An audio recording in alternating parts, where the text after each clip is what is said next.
आ जाइए, ऐसे 580 को हम लोग आगे बढ़ाएंगे और ऐसे 580 में अब हमारे पास मेनली क्या है, कुछ डिटेल डिस्कशन है रिटर्न रिप्रेजेंटेशंस को लेके।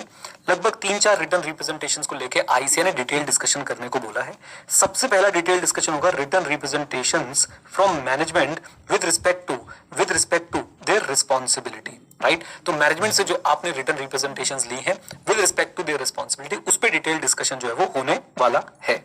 अब सबसे पहला, इन रिटर्न रिप्रेजेंटेशन को आप लोग दो पार्ट्स में बांट सकते हैं। देखिए, आपकी जो आईसीए की बुक है और इवन जो मेरी बुक है उसमें लैंग्वेज बहुत टफ है, लेकिन मैं आपको बहुत आसान तरीके से कुछ चार्ट्स और कुछ नोट्स के हिसाब से ये पूरा का पूरा टॉपिक कवर कराने वाला हूं। तो हम रिटर्न रिप्रेजेंटेशन ले रहे हैं management say about the responsibilities of management, उसको दो पार्ट में आप लोग जो है वो बांट सकते हैं।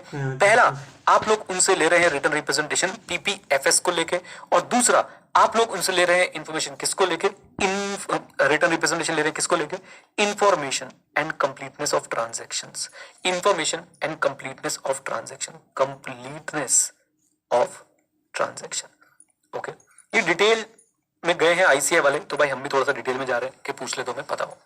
पीपीएफएस को लेके यानी कि preparation and presentation of financial statement को लेके जो आप रिटर्न रिप्रेजेंटेशन लेंगे उसमें 3 पॉइंटर्स कवर होते हैं। नंबर 1, सबसे पहले तो यही हम लोग लिखवाएंगे, PPFS as per applicable financial reporting framework. दूसरी बात, हम लोग इसमें क्या लिखवाएंगे, क्वालिफाइंग लैंग्वेज की बात की गई है। ये क्वालिफाइंग लैंग्वेज की बात क्या है, जरा ध्यान सुनिएगा।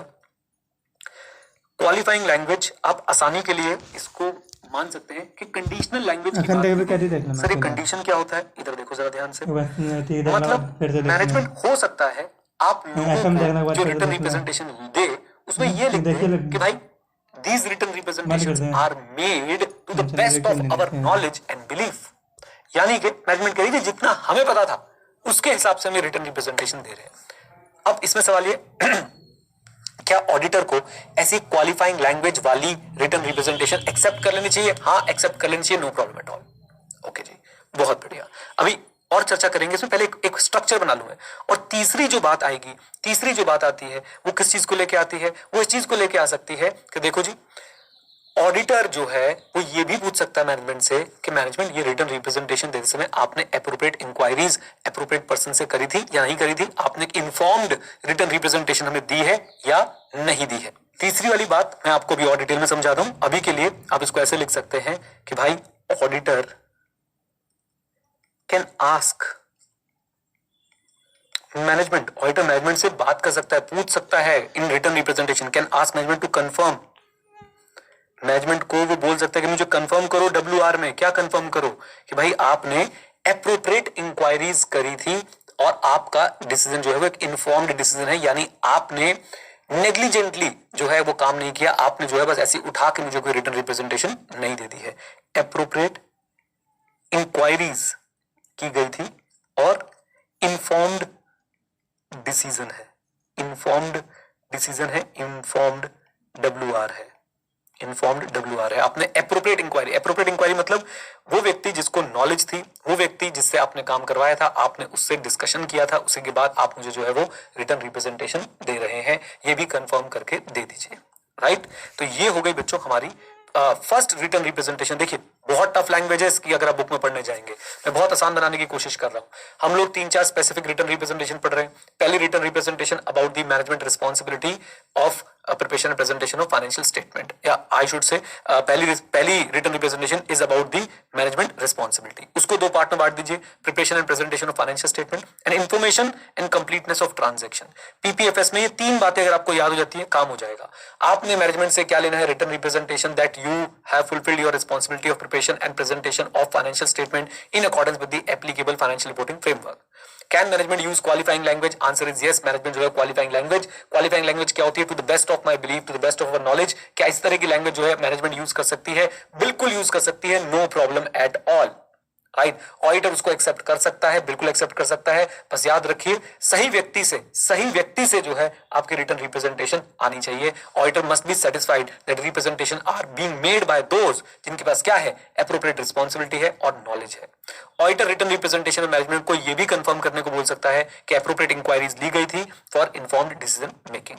ओके, बोलिए क्या यहां तक क्लैरिटी है? यस सर, सेकंड पार्ट तो बहुत ही आसान है, information provided and completeness of transaction, information provided and completeness of transaction. इसमें बस दो बातें हैं, हम लोग मैनेजमेंट से क्या करेंगे, हम लोग मैनेजमेंट से रिटर्न रिप्रेजेंटेशन लेंगे, ऑडिटर मैनेजमेंट से रिटर्न रिप्रेजेंटेशन लेगा, किन दो बातों को लेके, दो बातें वो कौन सी होंगी, नंबर वन कि भाई साहब provided all info and access, management provided all information and access to auditor as agreed in terms of engagement, as agreed in terms of engagement, TOE terms of engagement। याद कीजिए ऐसे 210 में जैसे हमारा agreement हुआ था, क्या उसी के हिसाब से आपने मुझे सारी इंफॉर्मेशन और एक्सेस जो है प्रोवाइड कर दिया है, हमें मैनेजमेंट से लिखवा के लेने का। मैं इसको आपको इसके रीजन बताऊंगा कि हम रिटर्न रिप्रेजेंटेशन क्यों ले रहे हैं मैनेजमेंट की बेसिक रिस्पॉन्सिबिलिटी के बारे में, राइट। और सेकेंड चीज बहुत सिंपल, ऑल ट्रांजेक्शंस, हम मैनेजमेंट से ये भी रिटर्न रिप्रेजेंटेशन लेंगे कि आपकी जितनी भी ट्रांजेक्शंस हैं, all transaction are in FS, are recorded and reflected in FS, recorded and reflected in FS। देखिए लैंग्वेज थोड़ी सी टफ है, कॉन्सेप्ट आपको पता है, ये हम सबको पता है कि एज पर SA 580 हमें मैनेजमेंट से उसकी रिस्पॉन्सिबिलिटी को लेके क्या लेनी होती है, रिटर्न रिप्रेजेंटेशन। अगर आपको ऑब्जेक्टिव याद आ रहा हो, OSR याद आ रहा है, OSR obtain written representation that they believe that they have fulfilled their responsibility of PPFS and completeness of info to the auditor. उसी की थोड़ी डिटेलिंग कर रखी है यहाँ पे ICAI ने कि इस तरह की रिटर्न रिप्रेजेंटेशन में क्या क्या आप लोग कर पाएंगे। तो मैं एक बार फिर से आपको पूरा टॉपिक रिवाइज कराता हूँ। हमें मैनेजमेंट से कुछ स्पेसिफिक रिटर्न रिप्रेजेंटेशन लेनी होती है एज पर 580 और उस पर ICAI ने इस बार डिटेल में चर्चा करी है। पहली चर्चा यह है कि रिटर्न रिप्रेजेंटेशन लेंगे हम लोग मैनेजमेंट से उसकी रिस्पॉन्सिबिलिटी को लेके। इसके अंदर दो बातें आती हैं, PPFS और information provided and completeness of transaction.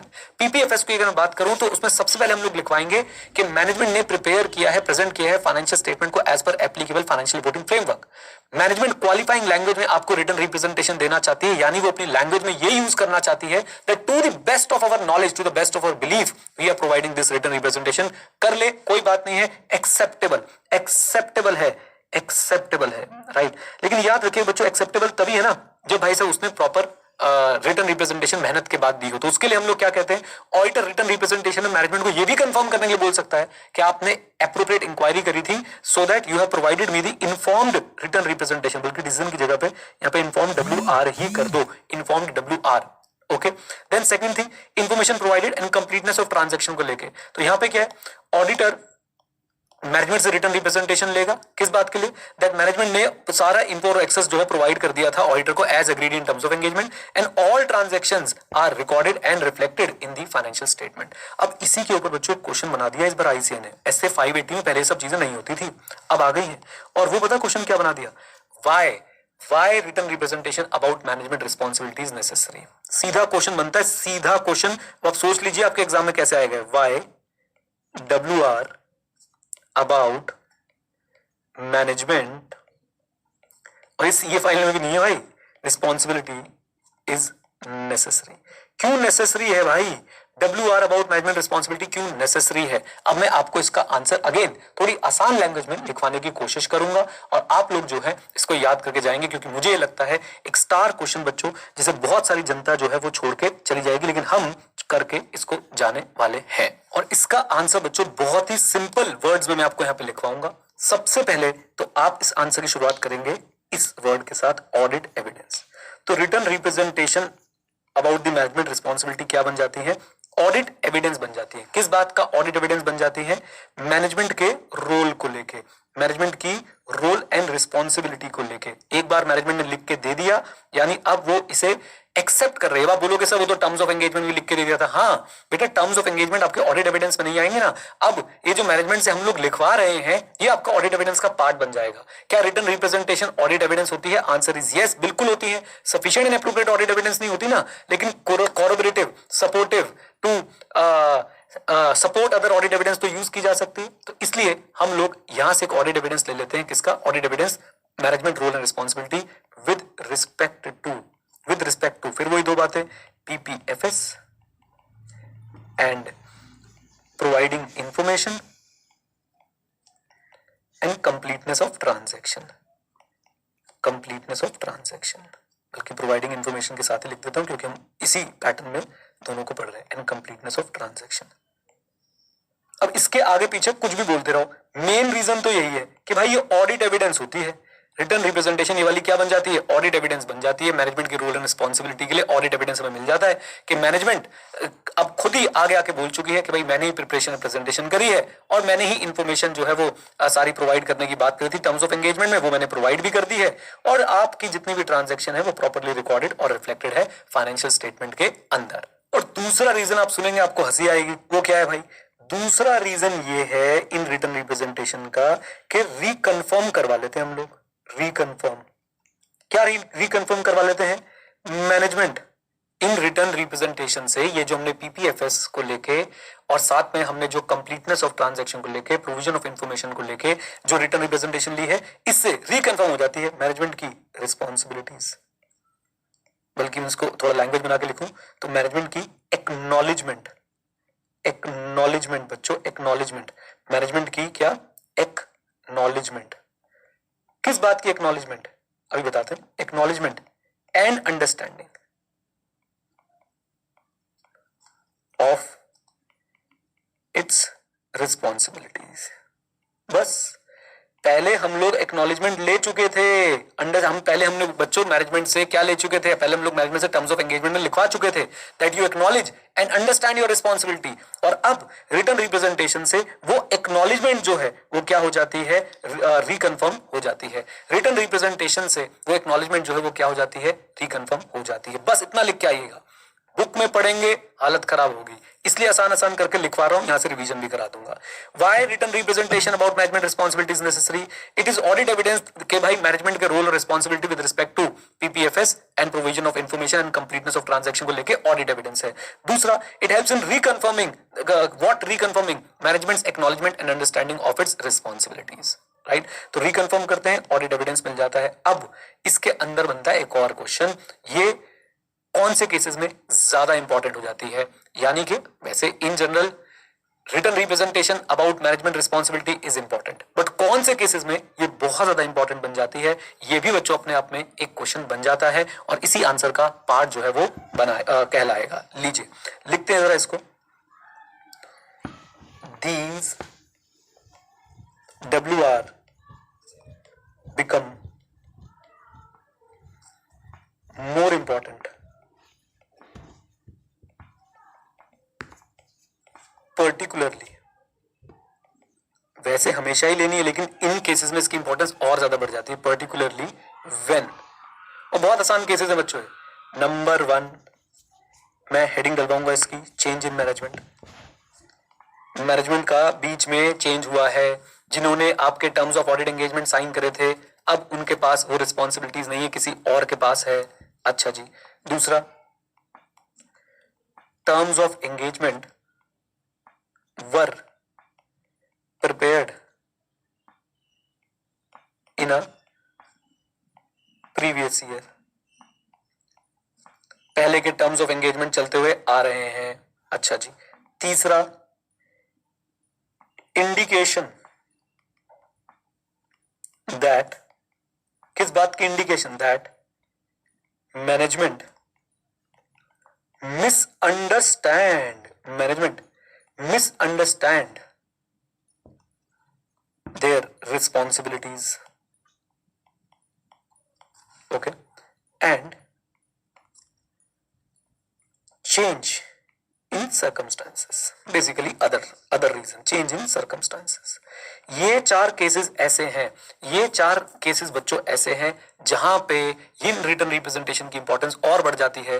कौन सी रिटर्न रिप्रेजेंटेशन की इंपॉर्टेंस, जो मैनेजमेंट की रिस्पॉन्सिबिलिटी को लेके हम लोग ऑब्टेन कर रहे हैं। ओके, बोल दो हाँ के ना। और बस अब जाते जाते एक बेसिक पॉइंट, जाते जाते मतलब ये एक बड़ा टॉपिक, एक बड़ा टफ टॉपिक, एक बड़ा कॉम्प्लेक्स लैंग्वेज वाला टॉपिक जो है हम लोग कंप्लीट करने वाले हैं। अब जाते थे बस एक पॉइंट, और वो क्या है कि मैनेजमेंट की रिस्पॉन्सिबिलिटी रिटर्न रिप्रेजेंटेशन में कैसे डिस्क्राइब करेंगे। सिंपल हिंदी भाषा में वैसे ही डिस्क्राइब करेंगे जैसे हमने मैनेजमेंट की रिस्पॉन्सिबिलिटी टर्म्स ऑफ एंगेजमेंट में डिस्क्राइब करी थी। तो बड़ा मिसलेनियस सा पॉइंट है। मैनेजमेंट की रिस्पॉन्सिबिलिटी जो है हम लोग रिटर्न रिप्रेजेंटेशन में कैसे डिस्क्राइब करेंगे, वैसे ही डिस्क्राइब करेंगे जैसे हमने मैनेजमेंट की रिस्पॉन्सिबिलिटी टर्म्स ऑफ एंगेजमेंट में डिस्क्राइब करी थी। लो जी लो, सो मैनेजमेंट रिस्पॉन्सिबिलिटी, शॉर्ट में लिख रहा हूं, management responsibility, description in WR कैसा होगा, डिस्क्रिप्शन इन WR कैसा होगा, same manner in which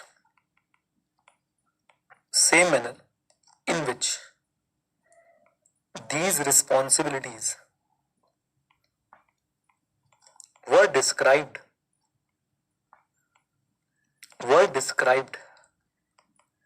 in terms of engagement। I hope आप लोग लिख लेंगे इसको, मैं फिर भी लिख देता हूं, टर्म्स ऑफ एंगेजमेंट। लीजिए, खत्म बच्चों। एक टेक्निकल टॉपिक था, मैं इसको एक बार रिवाइज कराना चाहूंगा, उसके बाद हम दूसरे रिटर्न रिप्रेजेंटेशन पे चलेंगे। पहली बार ही आपके कोर्स के अंदर ऐड हुआ है, काफी डिटेल में ऐड हुआ है, जरा देखिए।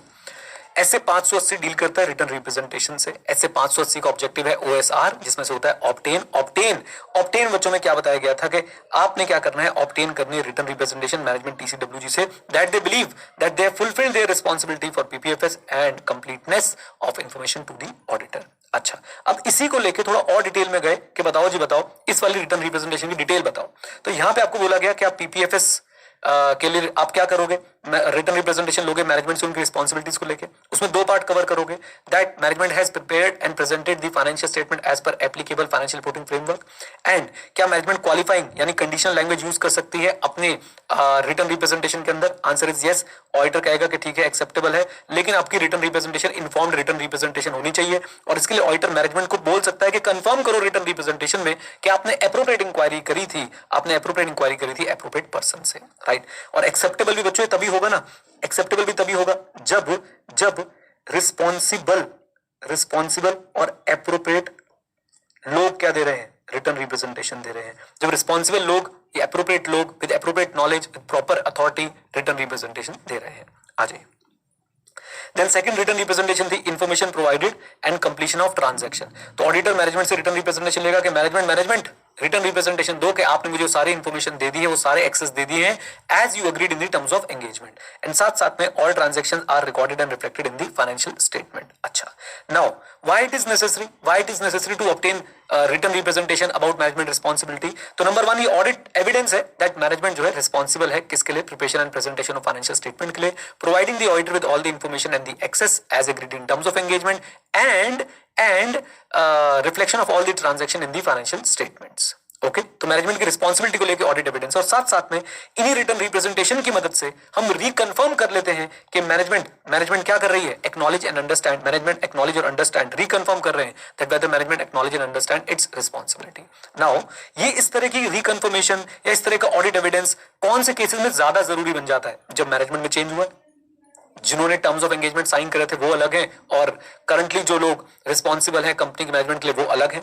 जब टर्म्स ऑफ एंगेजमेंट प्रिपेयर हुए थे किसी पिछले ईयर में, राइट, तो हो सकता है कि भाई मैनेजमेंट भूल गई हो, मैनेजमेंट को कोई दिक्कत हो रही हो। तीसरा, indication that management misunderstand the responsibility, और तीसरा चेंज, और चौथा चेंज इन सर्कमस्टेंसेस। देखिए पहले तीसरा समझा देता हूं। इंडिकेशन इस बात का कि मैनेजमेंट जो है अपनी रिस्पांसिबिलिटी को मिसअंडरस्टैंड कर रही है, यानी मैनेजमेंट को लग रहा है अरे एक बार अगर ऑडिटर ने ऑडिट एक्सेप्ट कर लिया है, now he is responsible for financial statement. अगर ऐसा इंडिकेशन मैनेजमेंट को लग रहा है तो याद रखिए रिटर्न रिप्रेजेंटेशन बहुत जरूरी है भाई ये वाली।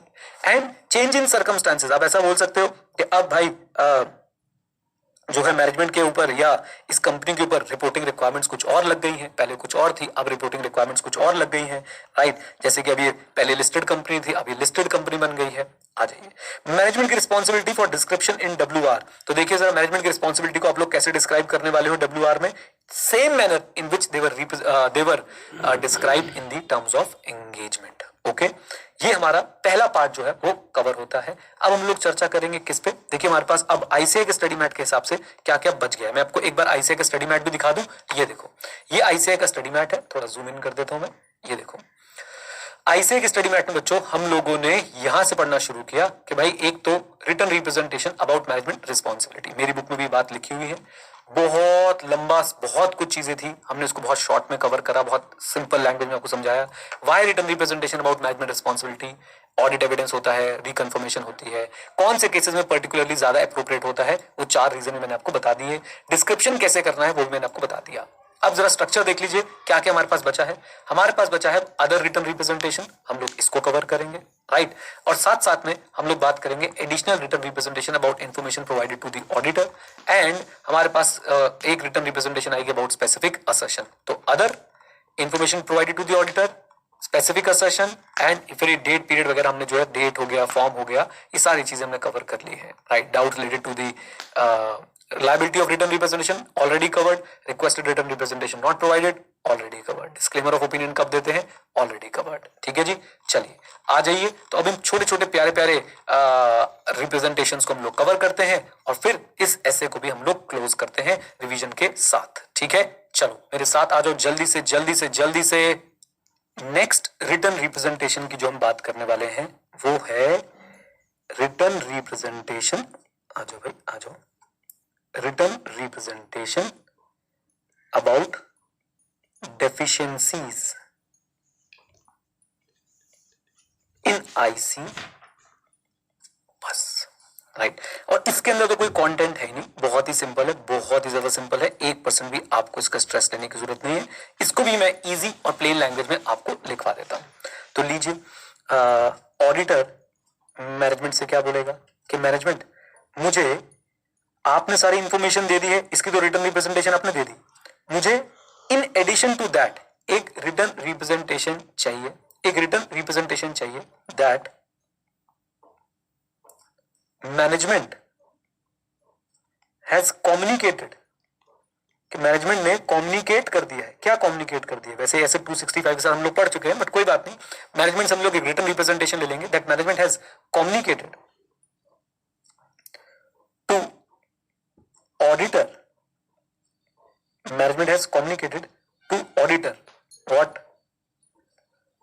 all the deficiencies in IC, all deficiencies in IC of which management is aware, of which management is aware. Simple भाषा में, मैनेजमेंट को जितनी भी डेफिशिएंसीज पता थी आईसी की, वो मैनेजमेंट ने कम्युनिकेट कर दी है ऑडिटर को। ये एक एडिशनल रिटर्न रिप्रेजेंटेशन है, एडिशनल किसके लिए, about the deficiencies in IC. मैं आपको अपनी बुक भी दिखाता हूं, आईसीआई की बुक भी दिखाता हूं, ये देखिए जरा प्लीज। आईसीआई ने इसे ऐसे लिखा, additional written representation about information provided to the auditor. बात इसमें आईसी के बारे में ही करी है। मैंने थोड़ी इसकी हेडिंग जो है वो सही बना दी थी। कैसे सही बना दी थी आपको मैं दिखा देता हूं, ये देखिए, आपको मेरी बुक में ये दिख जाएगा, additional written representation for deficiencies in IC. So in addition to the WR provided to the auditor regarding management policy responsibility, auditor written representation ले सकता है मैनेजमेंट से that it has communicated to the auditor all the deficiencies in internal control which management is aware of, right. तो हमारे पास कुल मिला के ना 580 में इस बार यानी कि न्यू कोर्स के अंदर 4 रिटर्न रिप्रेजेंटेशन पे डिटेल में चर्चा करने को कहा गया है। Number 1, WR about responsibility of management, and साथ साथ में information completeness, information completeness, right. तो बेसिकली इसको रिस्पॉन्सिबिलिटी बोल दे रहा हूँ, इसके अंदर 2 पॉइंट कवर हो जाएंगे। Then WR with respect to deficiencies in IC, deficiency in IC, और फिर WR in respect of specific assertions and other WRs, others। हमने इसमें से बच्चों अभी तक कितनी कवर कर ली है, 2 कवर कर ली हैं। WR with respect to responsibility, WR with respect to deficiency in IC। अब हम लोग बात करेंगे स्पेसिफिक असर्शन वाले की, और फिर हम लोग चर्चा करेंगे अदर्स के ऊपर, और फिर हमारा ये टॉपिक पूरा का पूरा क्या हो जाएगा, खत्म हो जाएगा। आ जाओ मेरे साथ, अब चलते हैं हम लोग किसके बारे में, स्पेसिफिक असर्शंस के रिटर्न रिप्रेजेंटेशंस पे चर्चा करने के लिए। आ जाओ जी, अब हम लोग चल रहे हैं अपने चार्ट के हिसाब से तीसरी रिटर्न रिप्रेजेंटेशन पे, और वो है written representation about specific assertion. इसमें आप लोग ब्रैकेट में लिख सकते हैं मैनेजमेंट इंटेंशन। थोड़ा सा टेक्निकल है बट घबराइए मत, इसके भी शॉर्ट नोट्स बना के एक एग्जांपल से आपको समझा के तैयार कर देंगे एग्जाम के लिए। सुनिए मेरी बात, ऑडिटर क्या करेगा? ऑडिटर जो है ऑडिट एविडेंस इकट्ठा करना चाहता है, किसको लेके? मैनेजमेंट की इंटेंशंस और जजमेंट को लेके। क्यों? क्योंकि इन इंटेंशंस और जजमेंट का डायरेक्ट इंपैक्ट आता है किसके ऊपर? फाइनेंशियल स्टेटमेंट के ऊपर। सर एक्सप्लेन करता हूं। मैनेजमेंट के पास जो है वो इन्वेस्टमेंट्स पड़ी हुई है। अब इन्वेस्टमेंट की वैल्यू क्या होगी ये इस पे डिपेंड करता है कि ये इन्वेस्टमेंट शॉर्ट टर्म के लिए रखी हुई है या लॉन्ग टर्म के लिए रखी हुई है। यस, ये इस पे डिपेंड करता है। आप लोगों ने अगर इससे रिलेटेड कुछ पढ़ा हुआ है वेरी गुड, नहीं पढ़ा हुआ है तो डिटेल में जाने की जरूरत नहीं है। बस मेरी बात समझ लीजिए कि फाइनेंशियल स्टेटमेंट में ये इन्वेस्टमेंट किस अमाउंट पे दिखाई जाएगी, ये इस पे डिपेंड करता है कि इन इन्वेस्टमेंट का पर्पस क्या है, और इन्वेस्टमेंट का पर्पस मैनेजमेंट की इंटेंशन पे डिपेंड करता है। इतनी बात क्लियर है? Yes sir. तो देखो, मैनेजमेंट को ऑडिट एविडेंस चाहिए मैनेजमेंट की इंटेंशन और जजमेंट को लेके, क्योंकि इनका डायरेक्ट इंपैक्ट आता है फाइनेंशियल स्टेटमेंट की असर्शंस पे, जैसे कि इन्वेस्टमेंट की वैल्यू पे। ओके, अब इसके लिए ऑडिट एविडेंस के लिए ऑडिटर अपने कुछ ऑडिट प्रोसीजर लगाएगा, जैसे कि ऑडिटर देखेगा कि मैनेजमेंट कितने अच्छे से अपनी पास्ट की इंटेंशंस को कैरी आउट कर पाई है। यानी मैनेजमेंट ने कभी पास्ट में ऐसा बोला था कि मैं तो इस इन्वेस्टमेंट को 10 साल के लिए रखूंगी, तो 10 साल में रखा, या भाई साहब अगले दिन बेच दिया। अगर अगले दिन बेच दिया तो मैनेजमेंट की past history for carrying out the intentions खराब है। लेकिन अगर 10 साल तक रखा और 10 साल बाद बेचा तो मैनेजमेंट की history of carrying out the intentions अच्छी है। अच्छा जी, then reasons for a particular course of action. हम लोग ये भी जानना चाहेंगे कि अगर मैनेजमेंट ने जो इन्वेस्टमेंट को लॉन्ग टर्म के लिए होल्ड कर रही है वो क्यों कर रही है, राइट? क्या थॉट प्रोसेस है मैनेजमेंट का? या शॉर्ट टर्म के लिए होल्ड कर रही है तो क्यों कर रही है? लॉन्ग टर्म बोल के शॉर्ट टर्म में बेच दिया तो क्यों किया? शॉर्ट टर्म बोल के लॉन्ग टर्म के लिए रख लिया तो क्यों किया? हम लोग मैनेजमेंट के कोर्स ऑफ एक्शन का रीजन भी जानना चाहेंगे, राइट? वो मैनेजमेंट के साथ हम लोग डिस्कस कर सकते हैं, बोर्ड मीटिंग से पता चल सकता है, रेजोल्यूशन से पता चल सकता है। And ability to pursue that particular course of action. Management बोल रही है कि इस इन्वेस्टमेंट को हम लोग जो है 15 साल तक रखेंगे। क्या मैनेजमेंट के पास ऐसी एबिलिटी भी है कि वो इस इन्वेस्टमेंट को 15 साल तक होल्ड करके रख पाए? कहीं मैनेजमेंट के पास कैश क्रंच तो नहीं चल रहा है कि भाई साहब ये इन्वेस्टमेंट जो है इसने किसी शॉर्ट टर्म लोन के थ्रू जो है करी थी और अब उसके पास कैश क्रंच आएगा तो सबसे पहले मैनेजमेंट इसको ही बेचेगी, यानी ऑडिटर उसकी एबिलिटी को भी जज करेगा। And finally auditor will also check कोई इनकंसिस्टेंट इन्फॉर्मेशन तो नहीं है मैनेजमेंट की इंटेंशन को लेके। फॉर एग्जांपल, मैनेजमेंट आपको तो कह रही है 15 साल तो कम से कम रखेंगे इस इन्वेस्टमेंट को, और वहां भाई साहब बोर्ड मीटिंग में रेजोल्यूशन पास हो जाएगा, बेच। Inconsistent information. मैं चारों बातें दोबारा से बोलूंगा, बल्कि मैं पूरा टॉपिक दोबारा से बोलूंगा। 580 में 4 नए टॉपिक ऐड हुए हैं with respect to written representation. आपको सबसे पहले रिटर्न रिप्रेजेंटेशन रिस्पॉन्सिबिलिटीज को लेकर लेनी थी, डेफिशिएंसीज इन आईसी को लेकर लेनी थी, और फिर रिटर्न रिप्रेजेंटेशन लेनी है स्पेसिफिक असर्शंस को लेके, मैनेजमेंट की इंटेंशन को लेके, राइट? अब इसी टॉपिक को मैंने शुरू किया, written representation with respect to specific assertion. बोले तो मैनेजमेंट इंटेंशन की चर्चा होगी इसमें। ऑडिटर जो है ऑडिट एविडेंस ऑब्टेन करता है with respect to management intention and judgement, क्योंकि इसका डायरेक्ट इंपैक्ट आ सकता है फाइनेंशियल स्टेटमेंट पे। एग्जांपल के तौर पे इन्वेस्टमेंट कितने पीरियड के लिए आप लोग जो है वो रखने वाले हैं, उसका इंपैक्ट आता है उसकी वैल्यूएशन पे। तो मैनेजमेंट की इंटेंशन पे डिपेंड करता है कि कितने पीरियड के लिए आप लोग उस इन्वेस्टमेंट को रखने वाले हैं।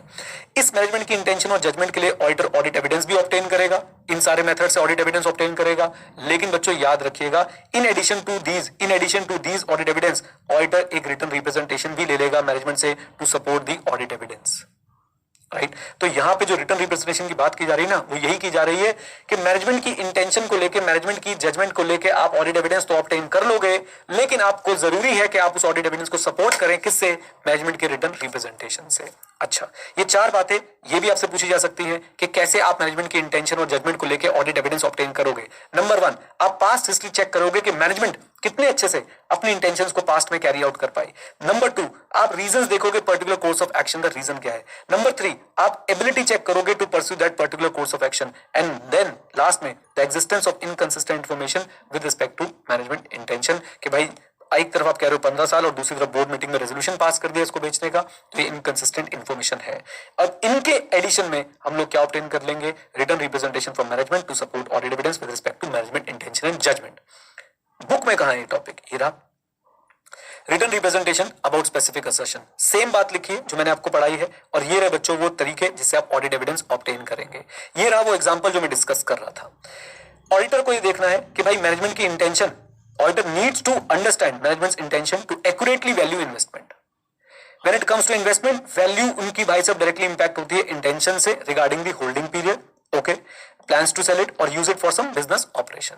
अगर ऑडिटर इंडिपेंडेंटली वेरीफाई नहीं कर पा रहा है इंटेंशन को, तो ऑडिटर को क्या करना पड़ेगा, मैनेजमेंट को बोलना पड़ेगा रिटर्न रिप्रेजेंटेशन दे दो अपनी इंटेंशन रिगार्डिंग द इन्वेस्टमेंट के लिए। ओके और रिटर्न रिप्रेजेंटेशन हमारे लिए ऑडिट एविडेंस की तरह काम करती है, बट याद रखिए ये sufficient and appropriate audit evidence जो है वो नहीं होती है। लीजिए ये हमारी तीसरी रिटर्न रिप्रेजेंटेशन कंप्लीट होती है। और अब चौथी पे चलते हैं बच्चों, वो है written representation others. Right again ये टॉपिक्स मुझे पता है आपको थोड़े से टेक्निकल लग रहे हैं, तभी बेटा मैंने इनके लिए शॉर्ट नोट्स आपके लिए बना रहा हूं ताकि आप लोगों को रिवीजन के टाइम पे, एग्जाम प्रिपरेशन के टाइम पे कोई दिक्कत ना हो। और ये वो रोड है जिसपे बहुत कम लोग चल रहे होंगे। आप बात करिएगा अपने दोस्तों से क्या ये टॉपिक्स उन्होंने कवर करे हैं या नहीं। चलिए अब बात करते बच्चों हम लोग अदर रिटर्न रिप्रेजेंटेशंस की। आ जाओ मेरे साथ जल्दी से। चलिए जी, तो आखिरी तरह की रिटर्न रिप्रेजेंटेशन पे हम लोग चर्चा करेंगे और वो है अदर रिटर्न रिप्रेजेंटेशन। ये आपको बुक में कहां मिलेगा, मैं आपको दिखाने की कोशिश करता हूं। देखिए आपको आईसीएस स्टडी मैट में ये मिल जाएगा, लेकिन मेरी बुक में बच्चों आप लोगों को ये नहीं मिलेगा। मेरी बुक में मैंने 3 रिटर्न रिप्रेजेंटेशन कवर करी थी, रिस्पॉन्सिबिलिटीज को लेके, इंटरनल कंट्रोल की डेफिशिएंसीज को लेके, स्पेसिफिक असर्शन यानी मैनेजमेंट की इंटेंशन को लेके। ये अदर रिटर्न रिप्रेजेंटेशन मैं आपको भी लिखवा रहा हूं और अगेन सिंपल और प्लेन लैंग्वेज में लिखवाने की कोशिश करूंगा। सबसे पहले मैं आपको क्या बताता हूं, देखो सबसे पहले मैं आपको एसए 580 की बात करता हूं। एसए 580 जो कि रिटर्न रिप्रेजेंटेशन से डील करता था, ये क्या बताता है, ये जनरल रिक्वायरमेंट्स पे ध्यान देता है। General requirements, this SA outlines general requirements with respect to what? General requirements to obtain WR. Okay? WR from management, जैसे डेट बता देगा, पीरियड बता देगा, राइट ये सारी चीजें गाइड कर देगा। बेसिक रिस्पॉन्सिबिलिटी को लेके आपने रिटर्न रिप्रेजेंटेशन लेनी है, ये गाइड कर देगा। अच्छा जी, देन आते हैं हमारे पास अदर एसेज। अदर एसेज बोले तो for example 501, for example SA 501, right. SA 501 क्या है मैं आपको दिखा के लाता हूं। ये देखिए ये हमारा एसए 501 है और एसए 501 जब आप देखेंगे audit evidence specific consideration for selected item, इसमें भी आप अगर देखेंगे, मैं आपको लेट से लिटिगेशन एंड क्लेम पे ले जाता हूं। ये देखिए लिटिगेशन एंड क्लेम को लेके यहाँ पे अदर एसेज यानी एसए 501 में एक रिक्वायरमेंट बता रखी है कि मैनेजमेंट से हम लोग रिटर्न रिप्रेजेंटेशन ले लेंगे, जितने भी actual possible litigation and claim है जिनका इंपैक्ट फाइनेंशियल स्टेटमेंट पे आना चाहिए था, वो प्रॉपर्ली डिस्क्लोज्ड है, अकाउंटेड फॉर है as per applicable financial reporting framework. तो अदर एसेज की बच्चों अगर मैं बात करता हूं, अदर एसेज की अगर मैं बात करता हूं तो other SAs for example SA 501 आ जाओ भाई, दे स्पेसिफाई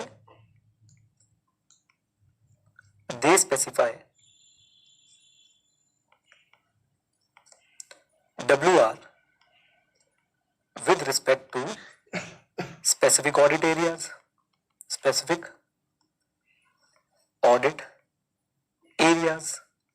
ठीक है, भूमिका समझ आई। 580 आपको बोलता है general requirement to obtain WR क्या है। अदर एसेज आपको बताते हैं कि भाई साहब स्पेसिफिक ये वो आपको बताते हैं कि कौन सी रिटर्न रिप्रेजेंटेशन लेंगे आप स्पेसिफिक ऑडिट एरियाज के लिए। अब सवाल ये है कि ऑडिटर इनसे हटके भी कुछ एडिशनल रिटर्न रिप्रेजेंटेशन लेना चाहता है तो क्या ले सकता है, ये है मेन क्वेश्चन। क्या ऑडिटर 580 में जो आपने उसको रिटर्न रिप्रेजेंटेशन बोली या अदर एसेज में जो आपने स्पेसिफिक ऑडिट एरियाज के लिए जैसे लिटिगेशन एंड क्लेम के लिए आपने उसको रिटर्न रिप्रेजेंटेशन बोली, क्या इनसे हटके भी ऑडिटर और रिटर्न रिप्रेजेंटेशन ले सकता है? Answer is yes, yes and yes. और यही है बच्चों हमारा मेन टॉपिक और इसको हम लोग एक काम करते हैं, यहाँ पे लिख लेते हैं जल्दी से, टेक्स्ट फॉर्म में आप लोगों के लिए कॉपी कर देता हूँ फिर आपको समझा देता हूँ। आ जाओ मेरे साथ जल्दी से, चलो। और यहाँ पे मैं इसको कर देता हूँ पेस्ट। लो जी, यहाँ पे कुछ छोटी सी चीज ऐड करनी है वो भी कर देते हैं। ये आ जाओ बियॉन्ड दिस, लीजिए। तो ये जो आपने रिटर्न रिप्रेजेंटेशन लिए, इनके अलावा बियॉन्ड दिस बोले तो बेटा ये दोनों, beyond this an auditor may determine based on their professional judgment that additional written representations are necessary to support other audit evidence or to confirm specific assertion in the financial statement। देखिए मैं क्या बोल रहा हूं, क्या S A 580 आपको restrict कर रहा है कि जो एसए हम जो रिटर्न रिप्रेजेंटेशन हम मांगेंगे वही लेना? नहीं। अदर एसेज में भी रिटर्न रिप्रेजेंटेशन लिखी हुई है वो भी ले ली, हम उसके बाद भी कुछ रिटर्न रिप्रेजेंटेशन लेना चाहते हैं तो क्या हम ले सकते हैं? आंसर इज यस, बिल्कुल ले सकते हैं। कायदे से अदर अदर रिटर्न रिप्रेजेंटेशन वाला टॉपिक यहीं पे खत्म हो जाना चाहिए था, बट आईसीआई ने इसके बाद भी कुछ मिसलेनियस पॉइंट आपको बताया है। ये बिल्कुल ही मिसलेनियस पॉइंट है और ये मैं आपको समझा देता हूं, ये बहुत सिंपल सा पॉइंट है। अरे भाई हट जाना, मिसलेनियस पॉइंट। और मिसलेनियस पॉइंट बच्चों को क्या है, ध्यान से सुनिए मेरी बात को। क्या ऑडिटर जो है वो preparation and presentation of financial statements को लेके मैनेजमेंट से कुछ एक्स्ट्रा रिटर्न रिप्रेजेंटेशन लेना चाहता है? क्या ले सकता है? Answer is yes. लेकिन याद रखिएगा उन रिटर्न रिप्रेजेंटेशन को, वो जो मैनेजमेंट की रिस्पॉन्सिबिलिटी वाली रिटर्न रिप्रेजेंटेशन थी, उनसे अलग रखना है। फिर से सुनिए, मैं दोबारा बोल रहा हूं। क्या ऑडिटर मैनेजमेंट से प्रिपरेशन ऑफ फाइनेंशियल स्टेटमेंट को लेके रिटर्न रिप्रेजेंटेशन ले सकता है? क्या कम ऑन टेल में जल्दी बता दो, फाइनेंशियल स्टेटमेंट से रिलेटेड और कोई रिटर्न रिप्रेजेंटेशन ले सकता है? क्या बिल्कुल ले सकता है। लेकिन याद रखिए वो जो रिटर्न रिप्रेजेंटेशन अभी ले रहा है, they should not supplement, come on याद रखिएगा, but they should not form part of the return representation. They should not form part of the written representation जो हमने मैनेजमेंट से ली थी उसकी रिस्पॉन्सिबिलिटीज को लेके। कैसे लिखनी है बात, आइए आप लोगों को लिखवा भी देता हूं, ये वाला पॉइंट में आ जाओ, धीरे धीरे करके लिख लेते हैं। तो ऑडिटर में seek further written representations about financial statement in addition to written representations about responsibility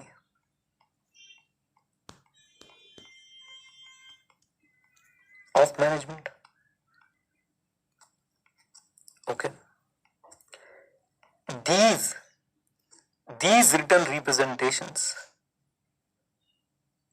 will be separate. They can supplement, basically complement, support कर सकते हैं। They can support, supplement और कॉम्प्लीमेंट, they can support और supplement WR written representations for management responsibility, but उनको replace नहीं कर सकते हैं, but will not be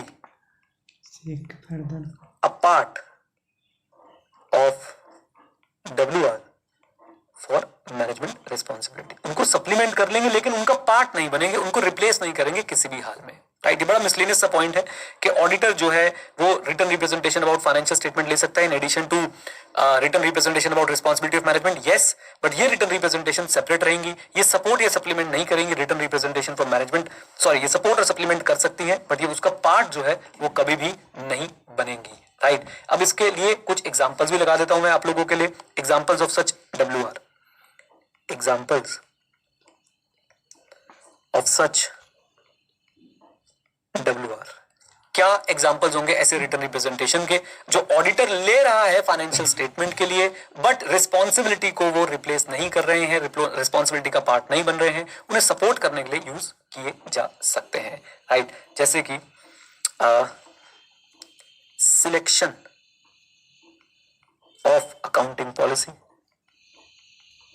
for example, revenue recognition को लेके क्या अकाउंटिंग पॉलिसी सिलेक्ट करी है, ये भी एक रिटर्न रिप्रेजेंटेशन है फाइनेंशियल स्टेटमेंट को लेके, but it is not a part of written representation relating to management responsibility with respect to preparation and presentation of financial statements. Okay, और क्या एग्जाम्पल हो सकते हैं? ACPD, amount classification presentation and disclosure of certain matters as per AFRF। तो आप बहुत सारे matters को लेके, बहुत सारे आइटम्स को लेके क्या ले सकते हो रिटर्न रिप्रेजेंटेशन के, इनका amount classification presentation and disclosure as per AFRF हुआ है या नहीं। For example, contingent liabilities, for example plan और intentions of classification of asset. जैसे भी हमने इन्वेस्टमेंट वाला एग्जांपल लिया था ना लास्ट पार्ट में, इन्वेस्टमेंट आपने लॉन्ग टर्म के लिए रखी है, शॉर्ट टर्म के लिए रखी है, तो प्लान और intention of classification of asset right. Compliance with applicable law और रेगुलेशन, हम लोग मैनेजमेंट से एक क्या ले सकते हैं रिटर्न रिप्रेजेंटेशन कि भाई वो सारे एप्लीकेबल लॉ और रेगुलेशन से कंप्लाई करती है या नहीं करती है, हम मैनेजमेंट से लिखवा के ले सकते हैं कंप्लाइंस विद एप्लीकेबल लॉ और रेगुलेशन। फॉर एग्जांपल एक फार्मास्यूटिकल कंपनी है, हम उससे एक रिटर्न रिप्रेजेंटेशन ले सकते हैं कि भाई जितने भी regulatory health and safety standards हैं वो सारे के सारे जो है वो आप कंप्लाई करते हैं, और कोई फाइन और पेनल्टी अगर नॉन कंप्लाइंस का है तो वो अप्रोप्रिएटली फाइनेंशियल स्टेटमेंट में रिकॉग्नाइज्ड है, राइट। मैं यहाँ पे एक काम करता हूँ, आप लोगों के लिए ये वाला एग्जांपल जो है वो लिख भी देता हूँ, जो मैंने आपको फार्मास्यूटिकल कंपनी वाला बताया है कि फार्मास्यूटिकल कंपनी से हम लोग क्या ले सकते हैं, एक रिटर्न रिप्रेजेंटेशन ले सकते हैं कि भैया आप जितने भी आपके लॉ रेगुलेशन है आप उनसे कंप्लाई करते हैं, और अगर आपके ऊपर कोई फाइन वगैरह लगना है तो वो प्रॉपरली आपने क्या कर दिया है, नॉन कंप्लायंस के फाइन को एप्रोप्रिएटली डिस्क्लोज कर दिया है, राइट। तो ये हो गए हमारे एग्जांपल्स कौन से रिटर्न रिप्रेजेंटेशन के लिए, जो आप फाइनेंशियल स्टेटमेंट के लिए ले रहे हैं, लेकिन फिर भी कम ऑन, फिर भी किसका पार्ट नहीं बनते हैं, फिर भी management responsibility with respect to preparation and presentation of financial statement वाली रिटर्न रिप्रेजेंटेशन का पार्ट नहीं बनते हैं। एक और एग्जांपल इसका क्विकली लिख लेते हैं, और वो है टाइटल एंड एनकम्ब्रेंसेस। टाइटल एंड एनकम्ब्रेंसेस, ये टाइटल एंड एनकम्ब्रेंसेस क्या है, बहुत सिंपल सी बात है कि भाई हम लोग इससे क्या इंश्योर करेंगे, हम लोग रिटर्न रिप्रेजेंटेशन ले रहे हैं कि जितने भी एसेट्स आपने दिखा रखे हैं आपके पास उसका क्लियर टाइटल है या नहीं है, आपके पास उनका कंट्रोल है या नहीं है, कोई लीन कोई एनकम्ब्रेंस है तो वो आपको डिस्क्लोज करनी चाहिए, राइट। टाइटल एंड एनकम्ब्रेंसेस, तो कंपनी के पास जो है एक वेयर हाउस है जो उसने मॉर्टगेज पे जो है वो रखा हुआ है, तो ये मॉर्टगेज की डिटेल भी तो बतानी पड़ेगी ना भैया, ये इतना बड़ा वेयर हाउस तो है लेकिन ये हमने क्या कर रखा है, गिरवी रख रखा है। तो ये बस इतना बहुत है आपके लिए, बहुत डिटेल में हम लोग चलेंगे। वैसे ही ये बच्चों मैंने आपको कुछ एग्जांपल दे दिए ऐसे मैटर्स के जिनकी एसीपीडी को लेके जब आप लोग क्या लेंगे, रिटर्न रिप्रेजेंटेशन लेंगे, वो फाइनेंशियल स्टेटमेंट के रिलेशन में ही ले रहे हैं, लेकिन याद रखिए ये किसी भी तरीके से मैनेजमेंट की जो रिस्पॉन्सिबिलिटीज थी विद रिस्पेक्ट टू पीपीएफएस उसको सब्स्टिट्यूट नहीं कर सकता है, उसको रिप्लेस नहीं कर सकता है, उसका पार्ट नहीं बन सकता है, उसे कॉम्प्लीमेंट सप्लीमेंट कर सकता है। लीजिए ये हमारी हो गई अदर रिटर्न रिप्रेजेंटेशन और उससे रिलेटेड एक मिसलेनियस पॉइंट। बस भाई बस, इससे ज्यादा डिटेल में कवरेज ऐसे 580 की फाइनल लेवल पे भी नहीं होती है, याद रखिएगा, मैं आपको गारंटी दे रहा हूं ये फाइनल लेवल से भी ज्यादा डिटेल में कवरेज कराई गई है आपको आईसीआई के द्वारा, और हमने उसको कवर कर लिया है। अब मैं आपको जल्दी से इन सारी रिटर्न रिप्रेजेंटेशन की एक बढ़िया से रिवीजन वीडियो बना के देता हूं, और आप लोग जो है फिर आराम से इसको कवर कर सकते हैं। आ जाओ मेरे साथ जल्दी से।